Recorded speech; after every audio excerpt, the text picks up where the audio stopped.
विचारला या ठिकाणच्या माहितीबद्दल आम्ही पहिला उठाव केला होता. त्याविषयी आम्ही सांगितलं होतं की पर्यावरणवादी पर्यावरणाच्या प्रती सातत्याने काम करणारे स्टॅलिन दयानंद या ठिकाणी येतील. त्यांनी काल पाहणी केली, तिथे जाऊन आले आणि आज ते इथे स्वतः उपस्थित आहे.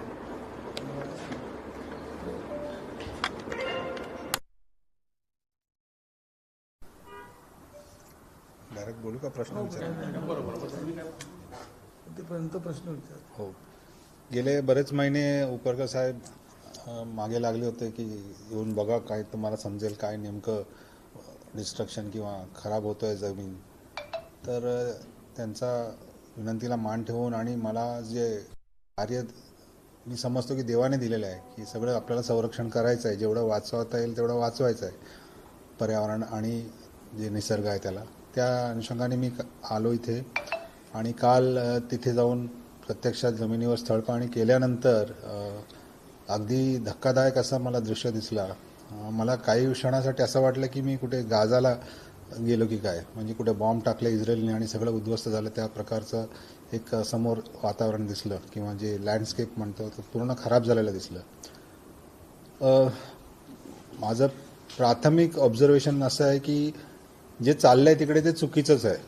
म्हणजे कायद्याला मान न देता किंवा कायद्याकडे लक्ष न देता दुर्लक्ष करून बेकायदेशीर रीतीने कामं चाललेलं आहे. तिथे पूर्ण परिसर जो आहे तो नुसतं सिलिका डस्ट, त्याच्यामुळे प्रदूषण खूप जास्त आहे त्या तिथे. आणि शेत जमिनीमध्ये सुद्धा मी बघितलं की बरेच ठिकाणी ते पूर्ण रेसिड्यू म्हणतं किंवा जे प्रोडक्ट आहे ते सगळे येऊन जमिनीवर बसलेलं आहे. त्याच्यामुळे शेतीचा परिणाम होणारच.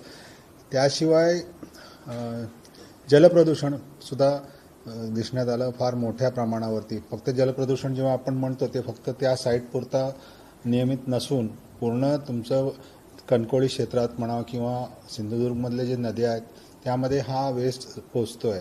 त्यांनी किती जरी म्हटलं की आम्ही सांभाळतोय आणि आम्ही लक्ष देतोय, पण ते चुकीचं आहे हे आम्ही सिद्ध करू नक्कीच. आणि आमच्याकडे पुरावे ऑलरेडी आहेत काय चाललंय तिथे ते.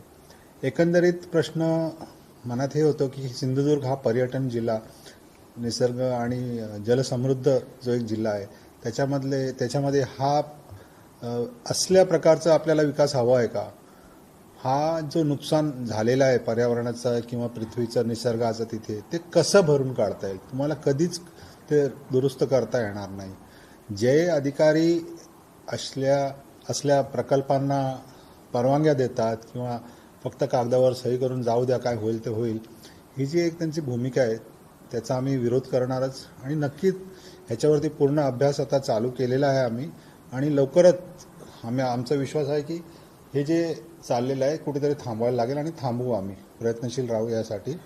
आणि थांबू म्हणजे असं नाही की कोणाचं नुकसान करणं किंवा कारण जो खराब होतोय तो माझं किंवा तुमचं नाही, सर्वांचं आहे. पुढचं पिढीचं पण ती जागा आहे. ते एकदा आपण दूषित करून तिथे सगळं खराब करून निघून जाणं हे ॲक्सेप्टेबल नाही आहे आपल्याला. तर नक्कीच याच्यावरती काम केलं पाहिजे आणि लोकांनी पण आवाज उठवला पाहिजे. बघा, काही स्थानिक लोकांना काही पैसा मिळत असेल, पण येणाऱ्या पिढ्यांचा जो स्वास्थ्य म्हणा किंवा जे निसर्गाचं जे काय कनेक्शन असेल ते तोडणं बरोबर नाही. आणि विकास लोकांनी मागितलं पाहिजे. ते हरित उद्योगांना विकास म्हणून समजून ते मागितलं पाहिजे आणि इथे चालूही केलं पाहिजे. पण इथे जिथे बघतो आपण तर सगळेच मायनिंग हा एक विकासाचा एक मॉडेल आहे हे समजणे चुकीचं आहे. आणि सिंधुदुर्ग मायनिंग मुक्त झाला पाहिजे हे माझं आणि आमच्या संस्थेचं ठाम विश्वास आहे. आणि या दिशेने आम्ही काम करत राहू नेहमी. थँक्यू.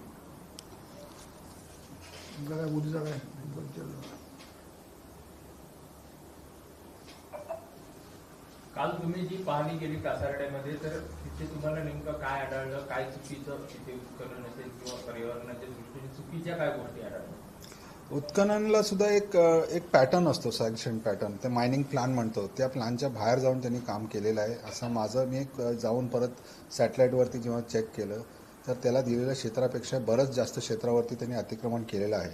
आणि एकदा पाणी लागलं तुम्हाला उत्खनन करताना, मग तिथून तुमचे जे पाऊल आहेत ते म्हणजे ICUमध्ये पेशंट आहेत त्या हिशोबाने तुम्ही ट्रीटमेंट केलं पाहिजे जागेवरती. तसं नाही, तो सरळ पाणी उपसवतो आणि फेकून देतो बाहेर.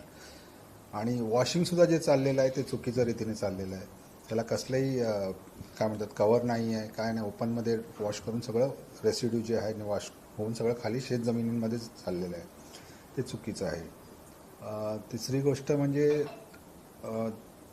हा जो पंपिंग करतात, पाणी टाकून देतात दुसरीकडे, ते कुठे सोडतात? ते नद्यांमध्ये सोडतात. नदीचा ओढा आहे बाजूला, तिथे सोडतात. ते चुकीचं आहे. ते कुठे जाऊन तरी नद्यामध्येच जाणार आहे पाणी, आणि ते दूषित पाणी लोकांनी प्यायचं, प्राण्यांनी प्यायचं, हे विकास म्हणून आपण ॲक्सेप्ट करू शकत नाही. ह्याला पूर्णपणे रिवॅम्प करून त्याला करता येणार नाही. मेन म्हणजे काय झालं, एवढं नुकसान केलेलं आहे त्यांनी. मी सांगितल्याप्रमाणे गाझामध्ये जे बॉम्बिंग चाललंय तसंच एक साईट आहे. तुम्हाला वाटलंच न्यूज करताना दाखवू शकता, इस्रायलने इथे बॉम्ब टाकल्यास लोक विश्वास करणार की असं झालं आहे इथे म्हणून. असं एवढं भयानक रीतीचं तिकडे जे नुकसान झालेलं आहे ते अगदी दुःखद आहे.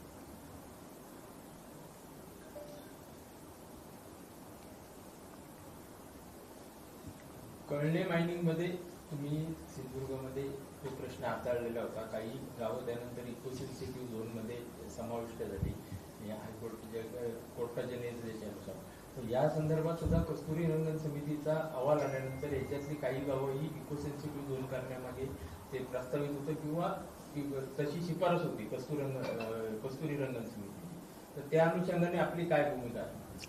बघा, कस्तुरीरंगन अहवाल किंवा माधव गाडगिलांचा जो ओरिजिनल अहवाल आहे तो आम्ही खरा अहवाल मानतो. चला आपण एक कॉम्प्रोमाइज किंवा एक ॲडजस्टमेंट म्हणून कस्तुरीरंगनचा अहवाल आपण स्वीकारला समजा, तरी त्याचं सुद्धा इम्प्लिमेंटेशन करण्यामध्ये कुठच्याही सरकारला इंटरेस्ट नाही आहे. ते मी सांगतो आता रेकॉर्डवरतीच की काँग्रेस असो, शिवसेना असो, आपला बीजेपी असो, कोणी असो, सगळे राजकीय पक्षांना ते नको आहे. कारण काय आहे, एक लोकांमध्ये एक अपप्रचार केलं गेलं की ह्याच्यामुळे पूर्ण विकास थांबणार, तुम्हाला घरात खिळाडचं ठोकता येणार नाही, गिरणी टाकता येणार नाही, हे सगळं एक अपप्रचार करून लोकांच्या मनामध्ये एक गैरसमज निर्माण केलं गेलं आहे.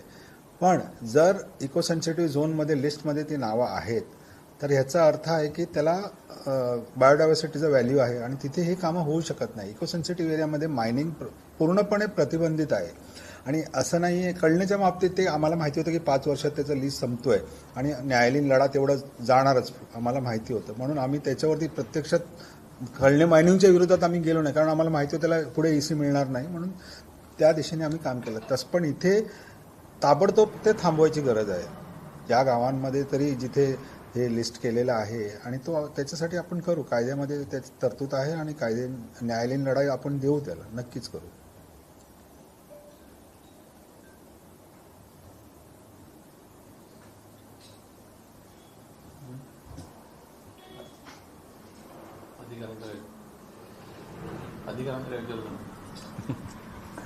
पण तुम्हाला येते की तुम्ही देखील वारंवार तक्रार देताय ना, मग तुमचं कंप्लेंटला पण रेस्पॉन्स मिळत नाही.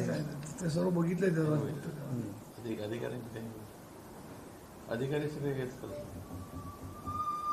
अधिकाऱ्यांनी तर पूर्णपणे दुर्लक्ष केलेलंच आहे, प्रश्नच नाही आहे. इथे मला नाही वाटत मायनिंग ऑफिसरनी इथे कधी व्हिजिट केलं असणार. 2013चा मला लास्ट रिपोर्ट मिळाला त्यांचा. मग गेले 12 वर्ष तुम्ही इथे व्हिजिट केलं नाही, कारण त्यांनी व्हिजिट केलं तर त्याला हे एक्सटेन्शन देता येत नाही या साईटला, एवढं भयानक आहे तिथे. म्हणून कुठे ना कुठे म्हणतो काही ठराविक अधिकाऱ्यांना त्यांच्या वैयक्तिक स्वार्थासाठी त्यांनी ते दुर्लक्ष केलं असं म्हणायला हरकत नाही.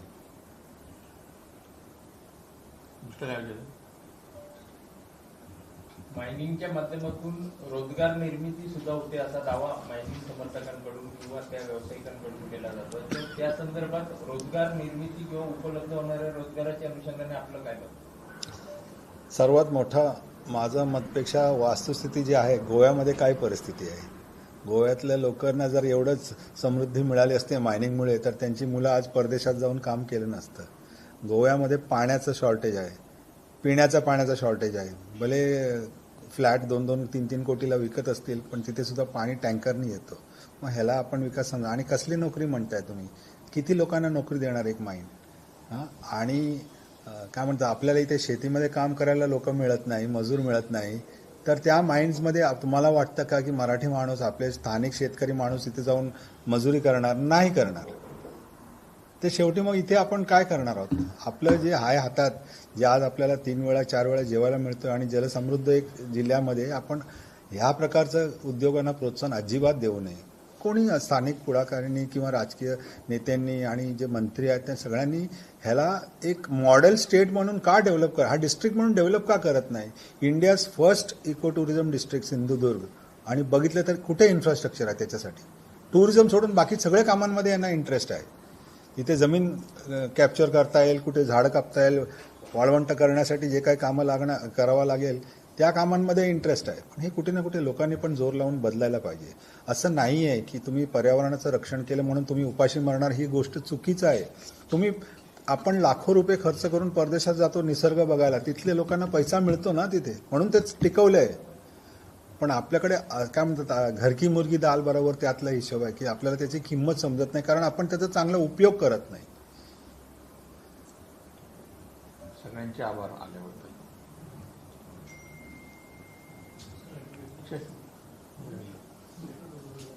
प्रश्न होता प्रश्न आहे हा म्हणून बोललो. हा तो नाही म्हणत. मायनिंग मुक्त सिंधुदुर्ग आपण करणार असं म्हटलंय. प्रयत्न करू, माझ्या हातात असलं तर मी कधीच केलं असतं ते. प्रयत्न करा असं म्हटलंय. याच्या आधी देखील बरेच मायनिंग म्हणजे वाळू उत्खनन तर आहेच, पण क्रशर पण मोठ्या प्रमाणात आहेत. हो हो, काय नेमकं? कालच मी बोललो तो कुपवडे साईडला किती क्रशर्स आहेत बाजूबाजूला, आणि नुसतं पूर्ण जंगलामध्ये धूळ आणि प्रदूषण झालेलं आहे. दोडामार्गचं पण तिथे सासवडीसारख्या जागांमध्ये पण भयंकर मोठ्या प्रमाणात प्लॉटिंग चाललेलं आहे. आता मायनिंगचं आम्ही कुठेतरी थांबवलं दोडामार्ग सावंतवाडीमध्ये, पण आता जो मेन जो धोका आहे तो आहे प्लॉटिंग आणि क्रशर्स, क्वारीज. हे मायनर मिनरलमध्ये टाकून राज्य शासनाकडे ह्याचं अधिकार दिल्यामुळे त्याच्यावरती नियंत्रण करत नाही आहेत.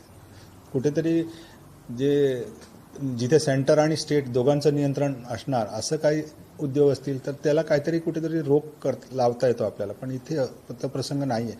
क्रशर्स हा फार मोठा विषय आहे, आणि मला एक दिसत नाही की हे क्रशर्स एवढं करून बांधकामं कुठे होत आहेत. मला दिसलं नाही, कदाचित मी चुकीचं बोलतो नाही, हे कुठेतरी बाहेर जातोय ना क्रशर्स करून मटेरियल. मग आपलं काढून दुसऱ्याला ह्याचा याला अर्थ नाही ना. या मायनिंग विरोधात आपली पुढील लढाई कशी असेल? मायनिंग आम्ही सगळीकडे मायनिंग विरोध करत नाहीच, पण जिथे जलसमृद्ध जागा आहे, जिथे वन्यजीव आहे, जिथे जंगल चांगलं आहे, लोकांचं एक अस्तित्व वर्षानुवर्ष पिढ्यानपिढी चाललो आहे, तिथे काही त्रास न देता सगळे एकत्र सांभाळून तिथे मायनिंगचा विरोध राहील आणि कायम राहीलच कुठेही. आणि काय म्हणतात आशीर्वाद समजा किंवा एक वरदान समजा की आपल्या कायद्यामध्ये थोडंफार काहीतरी दम आहे की जिथे निसर्गाचं नुकसान जास्त होणार तिथे परवानगी देता येत नाही. सिंधुदुर्गमध्ये तरी मायनिंगचा आमचा कंटिन्युअस विरोध राहणारच.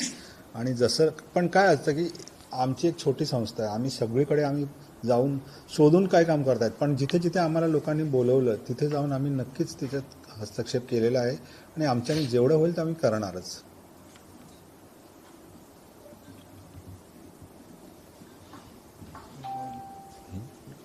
राजन काय नाही प्रश्न नाही, खरं म्हणजे तुमच्याकडे म्हणजे या जिल्ह्यामध्ये दोन चांगले सक्षम नेते असून त्यांचा आवाज ऐकलं जात नाही आहे, हा एक चिंतेचा विषय आहे. म्हणजे आम्हाला खरोखर यायची गरजच नाही. आम्हाला वाटतं असं की जर सरकार व्यवस्थित चालत असेल, एक एथिकल गव्हर्नमेंट असेल, कारण हे जे वाचवायला निघालेत नाईक साहेब किंवा उपरकर साहेब, त्यांनी स्वतःसाठी नाही करत आहेत, त्या पूर्ण जिल्ह्यासाठी लोकांसाठी करतायत, समाजासाठी करतायत. मग त्यांचा आवाज कुठेतरी ऐकला गेला पाहिजे, सरकारमध्ये त्याचा आवाज पोचला पाहिजे, आणि हे प्रत्येक गोष्टीला कोर्टात नेण्याची गरज लागू नये असं मला वाटतं. साहेब प्रत्यक्ष पाहणी पण केली कासळ्यात जाऊन. आता म्हणजे तर उघाडाच्या सूचना उघाडाच्या माध्यमातून वारंवार म्हटलं जाते की अवैध उत्खनन चालू आहे. त्याने व्हिडिओज काही फोटो सुद्धा प्रशासनाला दिलेले आहेत, परंतु प्रशासनाकडून काही ठोस कारवाई होत नाही. या संदर्भात आपण काही पाऊल उचलला नाही का आपल्या एनजीटीकडे तक्रार करू शकत नाही आपण, केस घेऊन जाऊ शकतो, ऍप्लिकेशन फाईल करू शकतो की हे झालेलं आहे. पण हां नाही, त्याला पूर्ण अभ्यास करणार. हा मॅटर कुठे सुप्रीम कोर्टात न्यायचं किंवा एनजीटीला न्यायचं किंवा हायकोर्टात न्यायचं, कारण ह्याच्यामध्ये एनजीटीकडे काही रेस्ट्रिक्शन्स आहेत.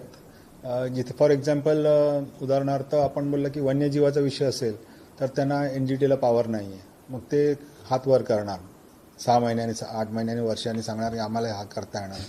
म्हणून त्याचा पूर्ण अभ्यास इम्पॅक्ट करायला लागेल. आता कालच तर पाणी केले, काही डॉक्युमेंट सरांकडे होतं ते बघितलं मी. आता मी पण काही RTS फाईल केलेले आहे. मग सगळे रिप्लाय आल्यानंतर आम्ही नक्कीच एक कॉल घेऊ, पण हा बहुतेक कोर्टातच ह्याचा निर्णय लागेल असं आम्हाला वाटतं.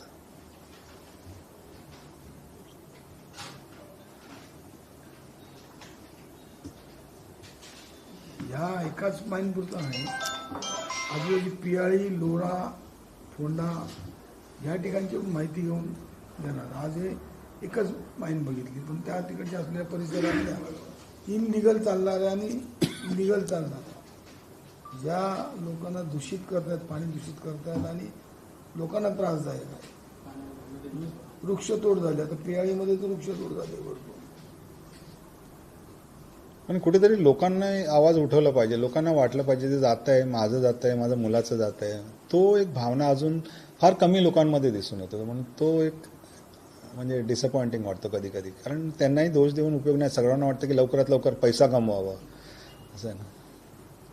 तुम्ही कोर्टात किंवा NGT जवळ जे जातात ते स्टॅलिन दयानंद म्हणून जाता की कुठली संस्था, कुठल्या संस्था? मी वनशक्ती संस्थेचा संचालक आहे.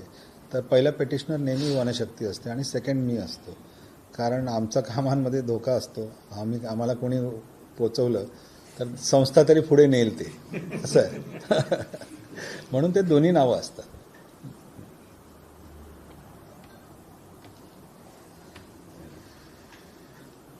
ते तयारी त्यांच्या पोचवपर्यंत